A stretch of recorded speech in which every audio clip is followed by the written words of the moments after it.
Hey there, welcome back. In today's video, we have Ruben, who is an international student, speaking about his travel experiences and things to do once you arrive in Canada.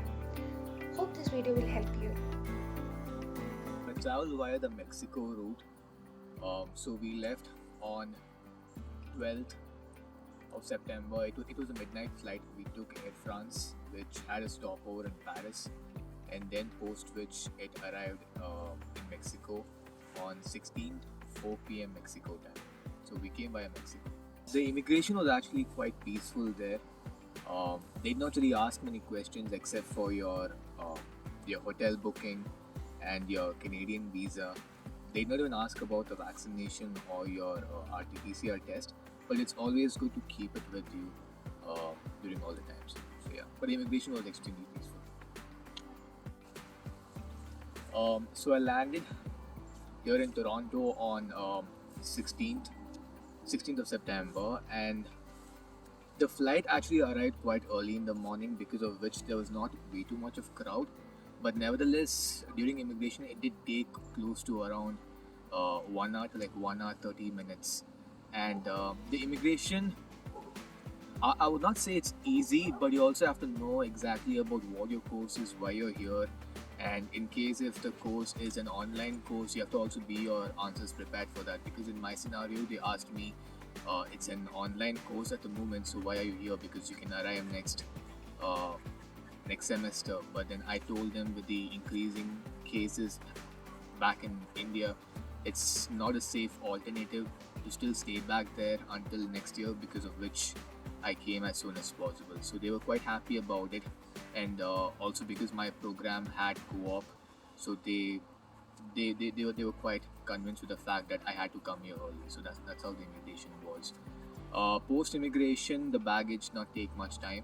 I got it quick, and then post which I landed here in Toronto. So while traveling, one thing which I've always seen people making a mistake is the fact that they carry everything hard copy, which is not required. Even back in Bangalore, Mexico, I just always just make sure you carry your tickets, your passport, your RT-PCR, your hotel booking, and your other supporting documents related to college, with your visa application, those documents which you used. And to make it a lot more stronger case, you can even use, in case if you are staying at your friend's place, maybe one of their rental agreements or some sort. So basically, all in all, in case if they ask you any questions regarding your quarantine plans, anything at all, you have all the documents ready. But to be honest, they hardly ask any. But the most necessary documents would definitely be your college documents, your passport, your ticket, your hotel booking, and that should be about it. The part-time job experience, it wasn't too difficult, but you have to also be patient. You can use two alternatives wherein you can approach various stores or eateries regarding part-time. But lately, many of the companies usually recruit them via online, wherein you have to apply or send your resume online. So constantly keep tab of Indeed.com, because that's where you get more of the part-time job availability. So make sure that you do apply on time, and also make sure that your resume is it's almost close to what they want. So make sure that you have that, and also make sure your availability is also mentioned, because it's extremely important. So even if it's morning, or even if it's evening, or any days when you have a full availability, make sure you have those mentioned, because it definitely will help you a lot. For me, yes, I did go for a few interviews, and then finally I got a part-time job in Loblaws, which I'm yet to start. Taking a SIN wasn't too difficult at all. I was probably there in Service Canada for maybe 1 hour max, and the entire process was extremely smooth. They hardly asked any questions except for a very few basic questions: your name, your address, your parents' name, and that's about it. But it's a very smooth experience, nothing to worry about. For SIN, they usually ask your ID, which you can use your passport, and of course your work permit if you have a co-op, or your study permit if you have that, is what they'll be asking as well. So always keep that handy with you when you're going there. So as soon as you come here, always make sure you do call the customer care for your bank. So the bank which I had registered my GIC was Scotia Bank. So as soon as I called them, I was able to book an appointment here in London, and it was a very smooth process. The entire appointment was for 1 hour, wherein they explained to you what your account is about and how to be careful about various payment options, and they basically give you a complete walkthrough of how your account works, because um, the way how it works over here is very different from back in India. So it's a very good to know information once you go there. So make sure that you do listen carefully whatever the financial advisor says, because it's a very good information. So yeah, it's a very good process as well. Regarding part time, please be patient.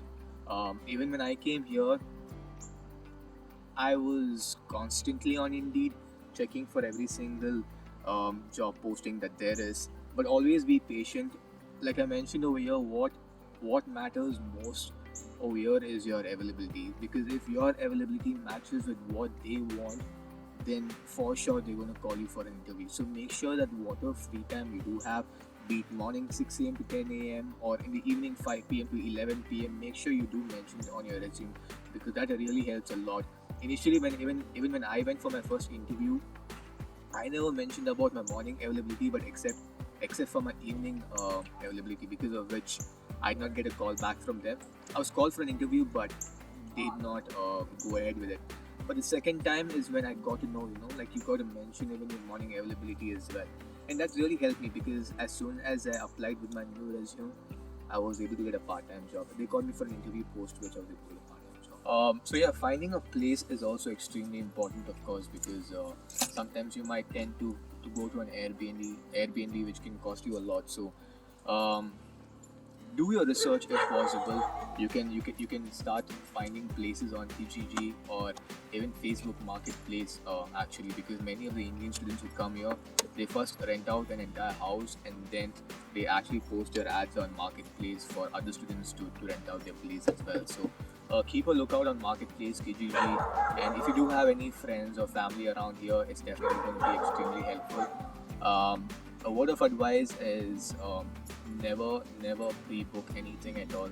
Make sure you do have someone coming and checking the place out, or if possible, if you're able to come here and pay up a deposit, that will be even more better, because there are a lot of scams which are on Kijiji and Facebook Marketplace as well. So be quite vigilant about it.